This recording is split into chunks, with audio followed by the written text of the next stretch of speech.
नमस्कार. मराठी पावलं पडते पुढे च्या सर्व प्रेक्षकांचं मनपूर्वक स्वागत. आज अगदी छान भारतीय बैठकीमध्ये मी बसलेलो. माझ्यासोबतची जी व्यक्ती आहे ना, त्याचं मला इंट्रोडक्शन द्यावं लागेल. हे द्यावं लागेल असं, कारण ती रिअल लाईफ सेलिब्रिटी आहे. एक अतिशय उच्च खानदानाच्या, उच्च विचारांच्या, संस्कृतीच्या आणि आपल्या महाराष्ट्रामध्ये अतिव योगदान देणाऱ्या परिवारातून अशी एक व्यक्ती आहे जी कलाप्रेमी आहे, परंतु तिचं कुटुंब मराठी माणूस आणि महाराष्ट्र घडवण्यामध्ये कायम अग्रेसर राहिलेला आहे. अशी व्यक्ती जी महाराष्ट्राची शान आहे, आन आहे, पान आहे. मराठी नवीन वर्षाची सुरुवात आज आपण या भारतीय बैठकीमध्ये भारतीय पद्धतीने करत आहोत आणि मराठी व्यक्तीला अभिमान वाटावा, अभिमान असावा अशा व्यक्तीबरोबर. नमस्कार साहेब.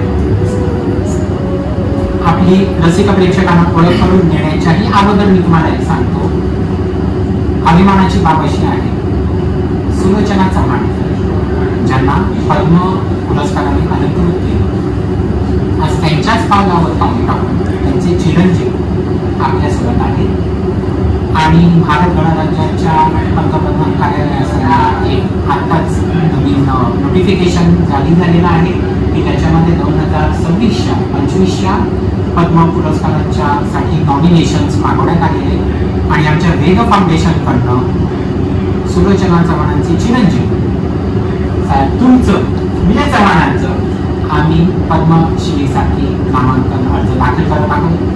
आणि हे सुरुवातीलाच तुम्हाला सांगण्याचं कारण, आता तुमची ओळख रसिक प्रेक्षकांना नक्की. आता मला तुम्ही नमनाला घरावर ते भरपूर टाकले, आता तुमच्या डोलकीने आपण सुरुवात करूया.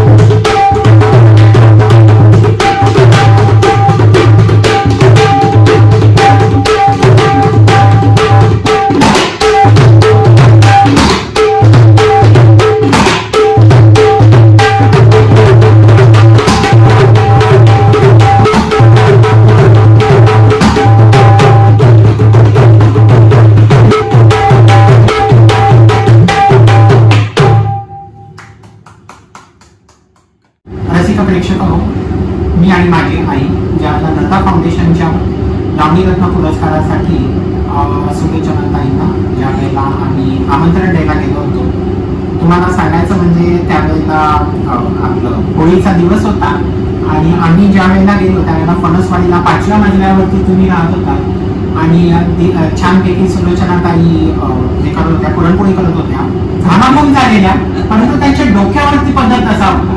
साहेब त्यावेळेला त्यांनी माझ्या आईला एक सांगितलं होता, महाराष्ट्रातल्या महिलांची खरी ओळख म्हणजे तिच्या डोक्यावर असलेला पद्धत. आणि अशा घरामध्ये, अशा कुटुंबामध्ये तुमचा जन्म, तुमचं बालपण, माईबद्दल, तुमच्या वडिलांबद्दलचं आठवणी आम्हाला सांगा ना रसिक प्रेक्षकांना.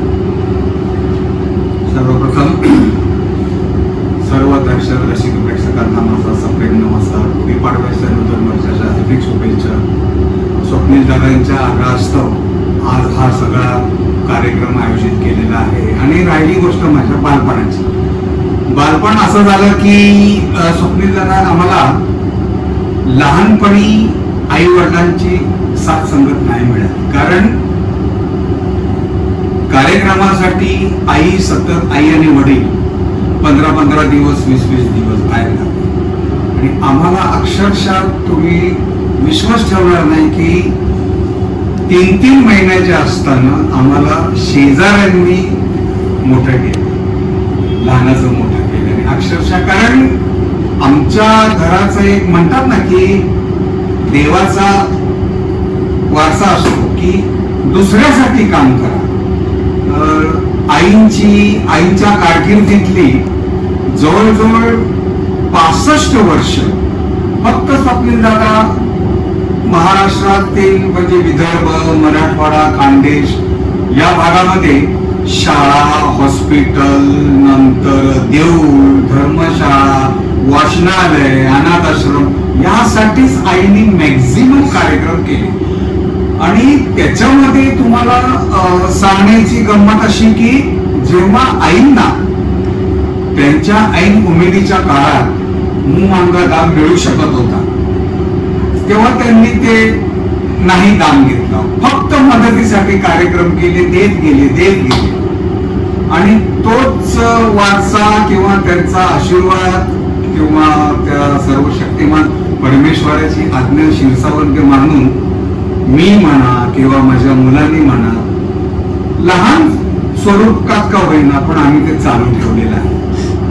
आणि असं करत करत आम्ही थोडेसे लहानाचे मोठे होत गेलो. आणि तेव्हा आमच्या कानावरती शब्द यायला लागले माई आणि भाऊ. तर जरा गंमत अशी झाली की माई आणि भाऊ कोण. तर आमच्या घरात जे आमचे आई वडील म्हणून जे वावरत होते त्यांना आमच्या चाळीतली माणसं आईला माई बोलायची आणि वडिलांना भाऊ बोलायचे. आणि तेव्हापासून आमच्या डोक्यात पण ते फीट झालं की आई म्हणजे माई, वडील म्हणजे भाऊ. आणि मग तीच मुलं आमची नंतर फिरकी घ्यायला लागली की काय रे तुझे आई वडील कुठे आहेत. तर आम्ही सांगायचं त्यांना की आम्हाला आई वडील नाही, माई भाऊ आहे. तेच पुढे ब्रीज चालू झालं आणि मग माई आणि भाऊ हा एक शिक्का पडला. असं करत करत यांचे कार्यक्रम सतत बाहेर गावी. आणि गणपतीच्या म्हणजे कार्यक्रमामध्ये यांची गंमत सांगायची झाली तर स्वप्नील दादा गणपतीच्या अगोदर 2 दिवस हे लोक जे कार्यक्रमाला जायचे ते अनंत चतुर्थी झाल्यानंतर 2 दिवसांनी यायचे. सतत 10 कार्यक्रम बॅक टू बॅक. तर आम्ही थोडे मोठे झालो, थोडस चालते फिरते झालो, थोडस गमते जमत्या करायला लागलो. तर आमच्या चाळीमध्ये पहिल्या माळ्यावर 3 ते 4 लोकांकडे गणपती यायचा. अगदी धम्माल असायची गणपतीमध्ये. तर एके वर्षी म्हणलं आपण पण एक काम करूया, कारण माई गेल्या होत्या कार्यक्रमाला 2 दिवस अगोदर. तर आमच्या समोर कापडी म्हणून एक किराणा मालाचं दुकान होतं आणि त्याच्याकडे लहान गणपतीच्या मूर्त्या अशा छान विकायला होत्या. आणि त्या केवढ्याला होत्या त्यावेळी, जास्तीत जास्त 12 आणे म्हणजे 75 पैसे. तर आम्ही म्हणलं आपण पण गंमत करूया. 75 पैसे आम्ही म्हणजे आई वडिलांनी जे खर्चाला दिले होते त्यातले काढले. त्या किराणा माल मधून गणपतीची मूर्ती आणली, घरी ठेवली, देवाऱ्यात आरती वगैरे केली वगैरे. आणि मग साधारण 7 दिवसांनी ते आमच्या चाळीतले गणपती जायचे विसर्जनाला. तर म्हणलं आपण पण गणपती घेतला, त्याचं विसर्जन काय करायचं बाबा, कसं करायचं, काय करायचं, असं मग 10-12 दिवसानंतर माई भाऊ कार्यक्रमाने आले आणि सांगितलं माई आम्ही असं केलं, आम्ही गणपती आणला आणि असं 5-7 दिवस धमाल केली, विसर्जन केलं. माईने डोक्याला हात लावला. अरे तू काय केलंस, आता तुला दरवर्षी आणावं लागेल. मग तेव्हापासून आमच्या घरी 5 दिवसाचा एवढा लहान गणपती आम्ही आणायला लागलो. तो होता अगदी एवढ्यापर्यंत गेला. बरं, तो आमचा नवसाचा नाही, काही मागणं नाही, आणत गेलो. मग आम्ही स्टॉप केला. तर त्यावेळी स्वप्नीलला आम्ही गणेशोत्सवाची जी मजा पाहिली की उत्सुकता आणि आनंद, की मला घाई असायची. म्हणजे मी साधं हे देतो तुम्हाला उदाहरण. मला घाई असायची की आमच्या घरचा गणपती लवकर आणायचा. का? कारण मला स्वप्नील दादांचा गणपती आणायला जायचं, हा उत्साह. आणि मग त्या गणेशोत्सवाच्या काळामध्ये शाळा, आमची चिकित्सक शाळा गिरगावातली शाळा दुपारी 12:30 वाजता सुटली की आम्ही गल्लीच्या नाक्यावरचे बोर्ड वाचत यायचे. कारण साधारण शाळा आमची 7 ते 12:30. परंतु आजच्या कार्यक्रमाची रूपरेषा मला वाटतं त्या गल्लीतलं गणेशोत्सव मंडळ 10-10:30-11 पर्यंत तेव्हा गणेश नाक्यावरती बोर्ड लिहून ठेवा. आजचा कार्यक्रम सिनेमा असायचा, नाटक असायचं, ऑर्केस्ट्रा असायचा. मग ते आम्ही म्हणजे काय ते म्हणतात आवड निवड चूज करत येतो. हा कार्यक्रम नाही, हा काल पाहिला त्या वाडीत, तो सिनेमा तो झाला त्या वाडीत, मग इकडे कुठला ऑर्केस्ट्रा, हा बघायला जाऊया ऑर्केस्ट्रा. अशी गंमत आम्ही पाहिली आणि 10 दिवस धामधूम इथे जायचे. पण आणि विशेष म्हणजे त्यावेळी एक शिरस्ता होता की गणपती डोक्यावरनं घेऊन यायचं आणि डोक्यावरनं घेऊन जायचं. आता वाईट वाटते की परिस्थिती आणि असं करत करत मग बलपण झाला आणि मग रिकाम्या वेळी घरी काय काम करायचं. तर जुन्या आईच्या 78 स्पीडच्या रेकॉर्ड्स, जाड बघा रेकॉर्ड्स, त्या जाड रेकॉर्ड्स घरी आमचा मोठा ग्रामोफोन होता. त्या रेकॉर्ड्स त्या ग्रामोफोनवर लावायच्या आणि घरी डायलेचे डबे वगैरे होते त्याच्यावरती वाजवायचं, काढपूड काय वाजवायचं. पण तू एवढा प्रयत्न करायचा की ते जे वाजतंय त्याला मॅच व्हायला पाहिजे. काय वाजते माहिती नाही, देणं घेणं नाही, मॅच व्हायला पाहिजे. आणि असं करत करत मलाही कळलं नाही की मी कधी सर्वसाधारण का होईना वाजवायला लावला. आमच्या वडिलांचं गाव कोल्हापूर, म्हणजे आमचंही कोल्हापूर. वडिलांच्या घरी कोल्हापूरला त्यांचं चव्हाण मंडप, रविवार पेठ कोल्हापूर, तिकडे मोठा मंडप होता आणि भजनी मंडळ त्यांचं स्वतःच जबरदस्त मोठं. तबले किती, पखावज किती, ढोलकी किती. तर एकदा वडिलांनी त्यांचे धाकटे भाऊ गुंडोपंत चव्हाण, मग त्यांना तिकडे नाना बोलायचे. तर वडिलांनी नानाला सांगितलं की नाना, विजा चांगलं थोडंफार वाजवायला लागलाय, तुझ्या भजनी मंडळात एखादी ढोलकी येते देतोस का? तर नाना तुम्ही काळजी घेऊन काय बरेच पडले ढोलक्या, त्यावेळी काय वाटायची वेळ. आणि रशी शिकली ती मग कोल्हापूरहून चादरीमध्ये लपेटली, बॅग कुठली असणार, चादरीतनं लपेटून मुंबईला ढोलकी आली. मग आमच्याकडे मुखपाटामध्ये काही म्हणजे दुकानं होती ढोलकी बनवणारी, मग त्यांच्याकडे वडिलांनी जाऊन चाटी, बाया, नवीन रस्सी अशी मडवून आणली. पण स्वप्नील दादा, मी खोटं नाही बोलणार, मी ती ढोलकी आणली बनवून किमान महिन्यातनं 3 ते 4 वेळा ती ढोलकी नवीन पान बनवायला जायची. कारण का, वाजवण्यापेक्षा ढोलकी म्हणजे दर्शको तुम्हालाही खोटं वाटेल पण मी खरं सांगतो, या सरस्वतीची शपथ घेऊन सांगतो, वाजवण्यापेक्षा ढोलकी कशी चांगल्या रीतीने फोडता येईल हा माझा कल जास्त. पण म्हणतात ना, ते एक संतांचा अभंग आहे, माती सांगे कुंभाराला पायी मदत तुझी दिसी, तुझाच आहे शेवट वेड्या माझ्या पाया. पण कधी या माऊलींनी मला जवळ केलं की मलाही कळलं की ज्या वाद्याचा मी अतोनात अपमान केला त्या वाद्याने कधी मला असं जवळ केलं, म्हणजे आपलंसं केलं हे मलाही कळलं नाही. मग वाजवत गेलो, थोडंफार वाजवत गेलो, फोडत गेलो, वाजवत गेलो, फोडत गेलो. तसं करत करत मग शाळेचे कार्यक्रम, शाळेच्या कार्यक्रमामध्ये ते दसऱ्याचे कार्यक्रम, त्या कार्यक्रमामध्ये वाजवत गेलो. पण शाळेमध्ये आमच्या उन्हाळ्याच्या खूप आणि अभ्यासाकडे लक्ष नाही. म्हणजे आम्ही खरं सांगतो. पण गंमत अशी झाली की शाळा सोडून आम्ही कधी बाहेर मजा केलीच नाही. की घरी सांगतो शाळेत जायचं आणि शाळेच्या नावाने कुठेतरी बाहेर टवाळक्या करीत असेल, कधी केलं नाही. ह्याचं कारण काय असेल? नाही, कारण शाळा हेच करमणुकीचं केंद्र. त्यामुळे शाळेच्या नावाने बाहेर बाहेर नाही गेलो, शाळेतच मजा करत गेलो.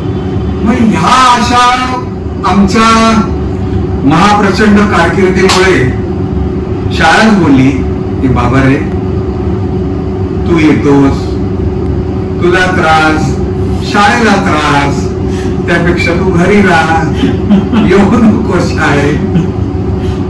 शाळा सुटली साधारण 7वीला, 7वी नाही 8वीला. म्हणजे शिक्षण माझं एवढं जबरदस्त आहे, तुम्हाला ऐकून चक्कर येईल, दर्शकांना पण. 7वी 2 वर्ष, 8वी 2 वर्ष. हा, आणि त्यातनच मग थोडं थोडं वाजवत गेलो. विशेष म्हणजे एक मनामध्ये हे झाले की सगळ्यांपेक्षा काहीतरी वेगळं वजनदार वाटलं तरच आपलं कुठेतरी पुढे गेल्यावर नाव उजव्या बाजूला जाईल. नाही तर भरतीमध्ये गर्दीमध्ये भरपूर आहेत वाजवणार. असं करत गेलो आणि माईंच्या कार्यक्रमामध्ये, माझ्या आईच्या कार्यक्रमामध्ये दुय्यम ढोलकीवाला म्हणून वाजवत गेलो. कळत न कळत 3 तास ऍट ए टाइम सराव होत गेला हाताचा. आणि मग आपलं हे ऑल इंडिया रेडिओ स्टेशन म्हणजे आकाशवाणी मुंबई केंद्र, गंमत अशी स्वप्न झाला की आई त्यावेळी त्यांच्याकडे टॉप ग्रेडला होती लावणी सिंगर म्हणून. आता तुम्ही एखाद्या वेळी लावणी सिंगरला तुम्ही तुमच्या केंद्रावरती गायला बोलवता, लावणी गायला बोलवता, पण त्या तिथे रेडिओ स्टेशनला ढोलकी वादक हा नियुक्त नव्हता. कितीतरी माईंच्या रेकॉर्डिंग मी रेडिओ स्टेशनवरती फुकट वाजवलेले. मग तिथे एकदा काय झालं, दीपक बोरकर जे आता रिसेंटलीच गेले, दीपक बोरकर यांनी मला पाहिलं, तू मस्त वाजवतोस. कारण तेव्हा ते रेकॉर्डिंग होतं प्रभाकर पंडितांचं. तेव्हा प्रभाकर पंडित त्यांनी ते आकाशवाणी केंद्रावरती कामाला होतं. तर दीपक बोरकरने तेव्हा माझा नंबर घेतला आणि मग जिथे ढोलकीचे रिक्वायरमेंट असेल तर तो सांगत गेला, याला बोलवा, हा खूप छान वाजवतो, याला बोलवा. असं करत करत गंमत अशी झाली की काही ठिकाणावरून काही लोकांनी खूप खोचक प्रतिक्रिया मला दिली की बाबा तू काय करतोस. तर काय तुझी आई सुलोचना चव्हाण आहे, त्या लावणी सिंगर आहेत, लावणी सम्राज्ञी आहे, खूप प्रसिद्ध आहे, तू काय करतोस. काही नाही. तर लागलं मला. मग मी आईला म्हणजे माईंना सांगितलं की यापुढे घरी कुठलाही संगीतकार तुमच्याकडे आले आणि गाण्याच्या रेकॉर्डिंगसाठी तर चुकूनही त्यांना सांगायचं नाही की माझ्या मुलाला वाजवायला द्या, मला माझ्या पायावरती. मग आता आला प्रश्न की काय करायचं. थोडंफार वाजवता येत होतं. कुठनं स्वतःच्या कारकिर्दीचा प्रवास सुरू करायचा.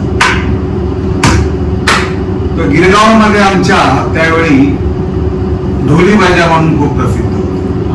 ढोल, सनई, गोविंद्याच्या मिरवणुकी, गणपतीच्या मिरवणुकी, नवरात्रामध्ये. तर मी म्हणलं आपण हे वाजवू. गळ्यात ढोल घातला.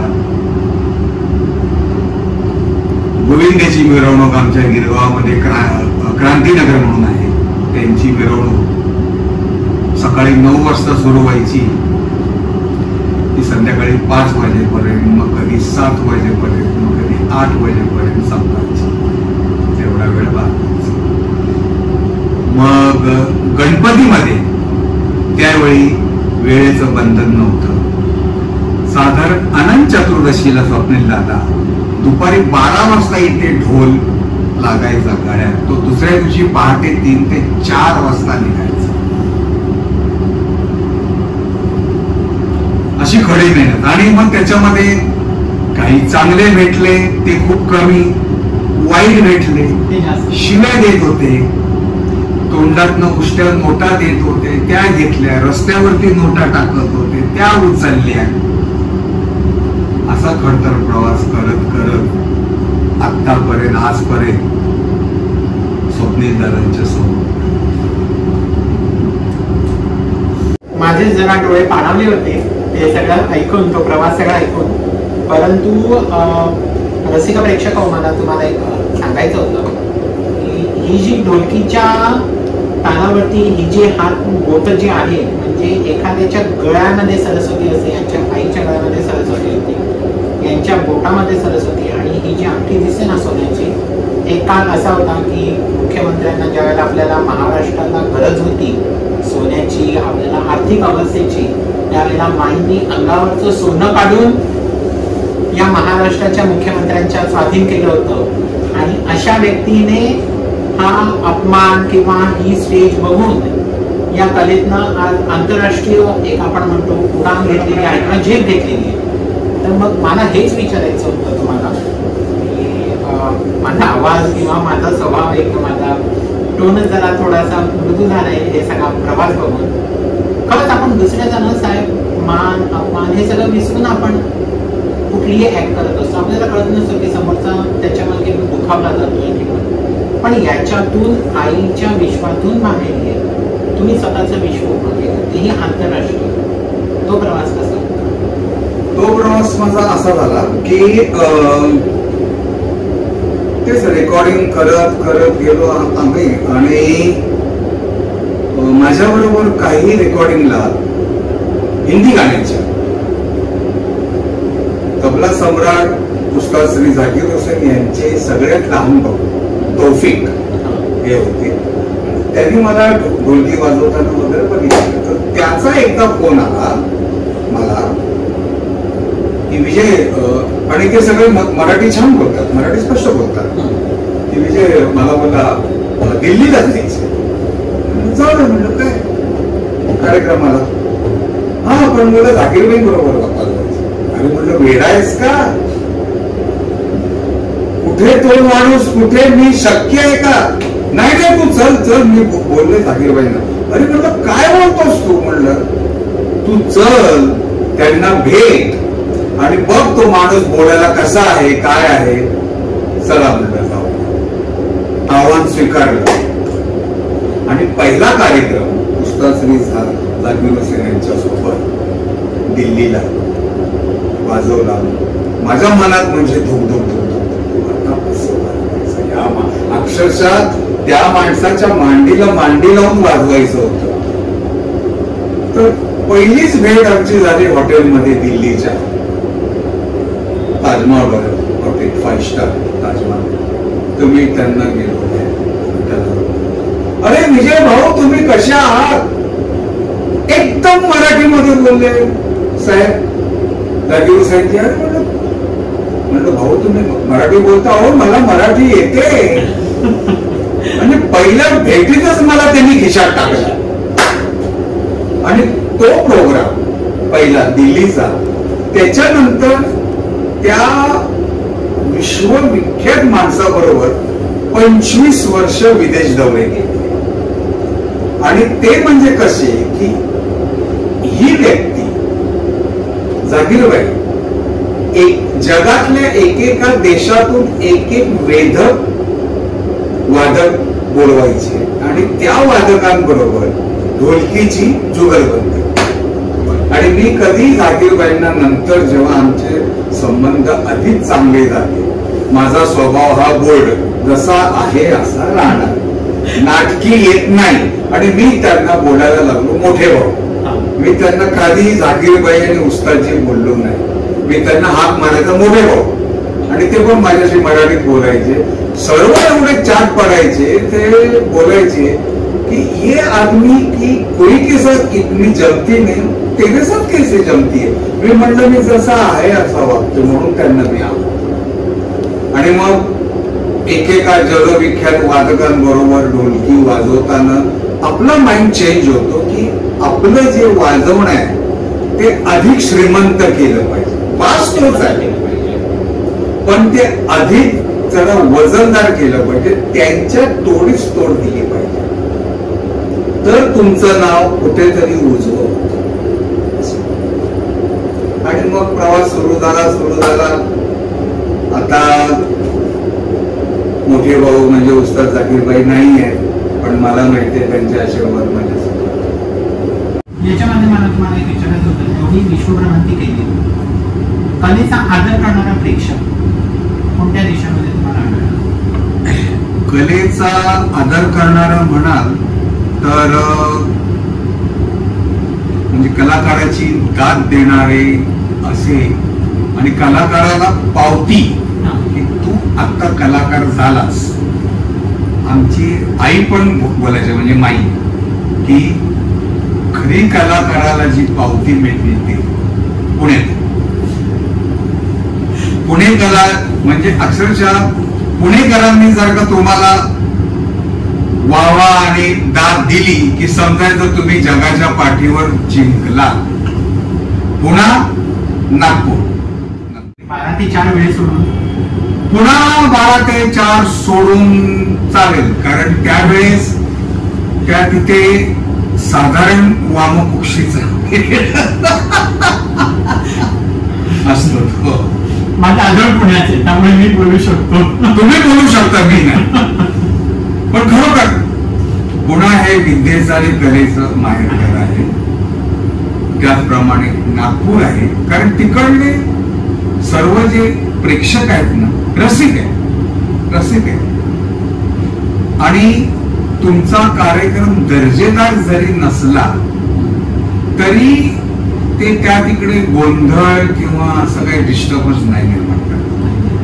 गप्पपणे ऐकणार, नाही आवडला ठीक आहे, संपला, निघून जा. टिप्पणी नाही करणार. आदर. याच्यामध्ये मला आता अजून एक विचारायचं आहे, एक व्यक्तिगत अनुभव विचारायचा. माई व्हीलचेअरवर होत्या आणि पद्म पुरस्कार घेत होते. म्हणजे माझ्या कुटुंबासाठी तो सर्वोच्च क्षण की माई राष्ट्रपती भवनामध्ये, म्हणजे आपण माईंचा वाढदिवस केला होता त्यावेळेला आपण तो अनुभव घेतला होता. रसिक प्रेक्षक, मी तुम्हाला माझ्या काही या आमच्या दोन्ही कुटुंबांच्या काही फोटो मी तुम्हाला सुरुवातीला आणि शेवटी या चित्रफितीच्या जोडण्यात येते, नक्की बघा. त्यामुळेच तुम्हाला आमच्या दोघांमधलं हे बॉन्डिंग लक्षात येईल. कसा अनुभव होता राष्ट्रपती भवनचा, आणि तुम्हाला जो व्यक्तिगत पुरस्कार मिळाला, सर्वोच्च पुरस्कार आहे अकादमीचा, हा अनुभव कसा आहे? दोन्ही अनुभव, माईंचा पुरस्कार आणि तुमचा. माईंना जेव्हा पद्मश्री पुरस्कार देण्यात येईल ही घोषणा झाली तेव्हा मला खूप आनंद झाला. आणि त्याच्यात झालं कसं की वय पण माईंचं 89 होतं. थोडस वाईट पण वाटलं की हा पुरस्कार थोडा अगोदर मिळाला असता. तर काय असतं की तुम्ही जे पद्म पुरस्कार देताना ते हल्ली ट्रेड चेंज झालाय. साधारण तारुण्य थोडस क्रॉस केल्यानंतर हल्ली देत आहे, चांगली गोष्ट आहे. पण तुम्ही अशा वेळी पुरस्कार देता की त्या कलाकाराला वय झालेलं असतं, सगळं रिकामं झालेलं असतं, त्याला माहित नसतं की तो स्वतः कोण आहे, मला हा पुरस्कार का दिलाय, कोणी दिलाय, समोरची देणारी व्यक्ती कोण आहे, काही माहिती नसतं. त्याच्यामुळे थोडस वाईट पण वाटलं की थोडस आधी मिळाला असता तर त्या पुरस्काराचा आस्वाद त्यांनी घेतला असता की मला माझ्या लावणीला, माझ्या लोकसंगीताला पद्म पुरस्कार मिळाला, याचा आनंद जास्त झाला असता. आणि राहिली गोष्ट की मला संगीत नाटक अकादमी पुरस्कार मिळाला, तर मित्रांनो संगीत नाटक अकादमी पुरस्कार हा कसा आहे, हा जस्ट लाईक पद्मश्री आहे. पद्म हा पुरस्कार सर्वसामायिक दिला जातो. चांगले डॉक्टर, चांगले शेतकरी, चांगला चित्रकार, चांगला इंजिनियर. परंतु संगीत नाटक अकादमी हा पुरस्कार फक्त म्युझिक फील्ड मध्ये. मला मिळाला, मला खूप आनंद झाला. पण एवढा मनातून रडलो की आज जर का माई असत्या तर माईंना किती आनंद झाला असता की हा पुरस्कार माझ्या मुलालाही मिळाला. कारण 2010 का 14 माईंना तोच मिळाला होता संगीत नाटक अकॅडमी, आणि तोच पुरस्कार आपल्या मुलाला मिळतोय.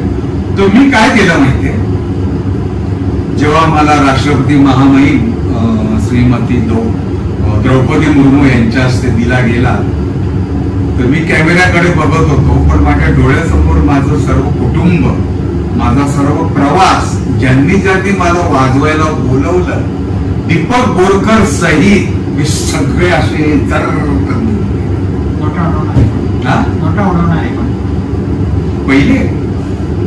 पहिले.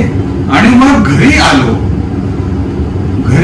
मी, माझी मिसेस, माझा मुलगा, माझ्या सूनबाई, चौघा आम्ही दिल्लीला गेलो. आणि मग घरी आलो, कारण घराला टाळ होतं. मग मी माझ्या मुलाला म्हणलं, अजय मी काय घरात येतो, तू घरी जा, टाळ उघड. मी बॅगेतनं तो पुरस्कार काढला, असा हातात धरला आणि म्हटलं एक काम कर, माईंचा फोटो हातात घे, समोर उभा राहा आणि माई जशी हात मारतात, विजया ये अशी तू हात मार.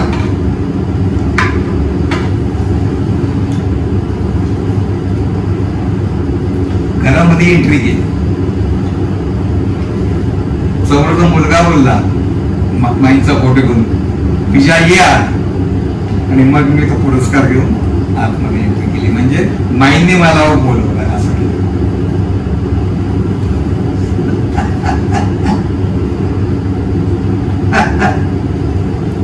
कुठलाही कट न करता किंवा व्हिडिओ एडिट न करता आम्ही सांगू का तुम्हाला, खरंच या परिवाराने खूप केलं बरं कलेसाठी. या परिवाराने, तुमच्या परिवाराने कलेसाठी खूप केलं. हे तुम्हाला याच्यामध्ये मराठी पाऊल पडते मध्ये तुम्हाला अनप्रोफेशनल अशा खूप घटना मिळतील, परंतु माझं एक भाग्य आहे, म्हणजे I am a special child आपण म्हणू शकतो, कारण या परिवाराशी माझं एक नातं जोडलेलं आहे. नाही अमृत माता काय माहितीये का, हात हातात का मी ठेवला माहिती, असे हात हातात असणं, आशीर्वादाचे हात हातात असणं ना खूप कठीणच आहे. आजकालच्या याच्यामध्ये ना 1000-2000 लाईक आले, सबस्क्रायबर आले, ती मुलं हवेत असतात.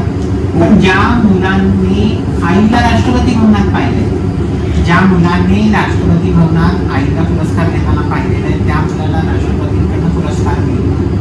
आणि ही जी तुम्ही घटना आज आमच्या बरोबर जी शेअर केली किंवा जी आमच्या प्रेक्षकांबरोबर आमचे प्रेक्षक नक्की आले, पण मला त्या माई आठवल्या की ज्या वेळेला खरंच खूप छान वाटतं. आणि आपल्या मराठी भाषेचं एक वैशिष्ट्य आहे, वैभव आहे ना, वैभव हे असे परिवार येतात. आपल्या मराठी भाषेचं अभिजात भाषा आता आपण म्हणतो, पण त्या मराठी भाषेला अभिजात भाषा केव्हा मिळाली माहिती काही अशा कुटुंबांमुळे. आम्ही आता गिरगावच्या एका छानशा दुकानात आलो, दुकान नाही म्हणू शकत हो, कारण इकडे संगीताचे वर्ग पण होतात, क्लास पण होतात, संगीताचे वर्ग होतात. तुम्ही जर मुंबईत कधी आलात, महाराष्ट्रात कधी आलात, या जागेचं आम्ही तुम्हाला नाव सांगतो, तुम्ही नक्की या जागेमध्ये या. तुम्हाला तिकडे सरस्वतीचा एक वरदहस्त मिळेल. आज आम्ही इकडे एक छान इंटरव्ह्यू घेण्यासाठी आम्ही ही जागा पाहिली. आणि मराठी रसिक प्रेक्षकांना मी तुम्हाला आज खरंच सांगू शकतो, माझं जीवन समृद्ध केलं नाही या अशा कुटुंबांनी. आणि कधी तुम्हाला जर मराठीपणाचं एक हेवा वाटत असेल, गर्व वाटत असेल, घमेंड वाटत असेल, निश्चित घमेंड बाळगा तुम्ही. तर अशा व्यक्ती बोट जी तुमची आता वाजत होती ना ढोलकीवरती, तुम्ही बघत होतो, जादू असते, ती एनर्जी असते. आता मराठी पावलं पडते पुढे मध्ये, मगाशी आम्ही एडिट केलं, पण मी सगळं इंग्लिश मध्ये बोललो, पण हे मराठीमध्ये बोलले. मला वाचवलं त्यांनी जे मराठी शब्द आम्ही हे घेतले. ती खरंच एक कला असली पाहिजे ना, की आईच्या गळ्यात सरस्वती होती.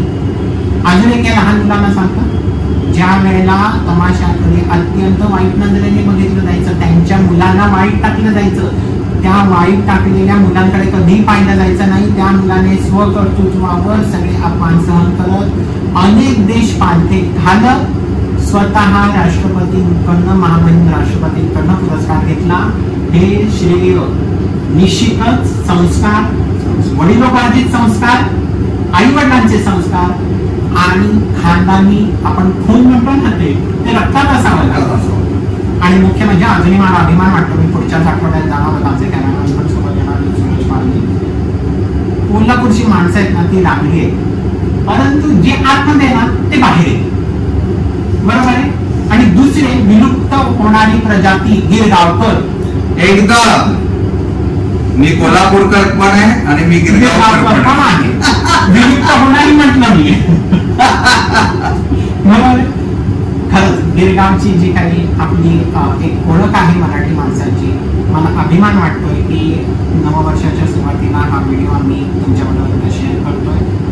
निश्चितच गिरगावचं गिरगाव पण टिकवा आणि गिरगावमध्ये असे महाराष्ट्राची अभिमान, महाराष्ट्राची शान असणारी लोक आहेत. साहेब, एक सुरुवात जशी आपण ढोलकीच्या याने झालेली होती तसं तुमच्या रसिक प्रेक्षकांना तुमच्याकडनं ऐकायला आवडेल आणि कुठलाही तुमच्याकडनं संबळ.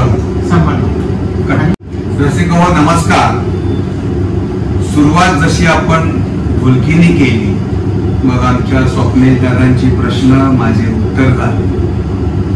याचा समारोप आपण थोडस संबळ या वादनाने करूया. संबळ हे वादन खास करून देवीच्या आराधनेसाठी वाजवलं जातं. आणि आता आपण ज्या वास्तूमध्ये आहोत त्या वास्तूचे मालक श्री यशवंत शिर्के यांचं दुकान आहे लक्ष्मी टोन म्युझिकल इन्स्ट्रुमेंट.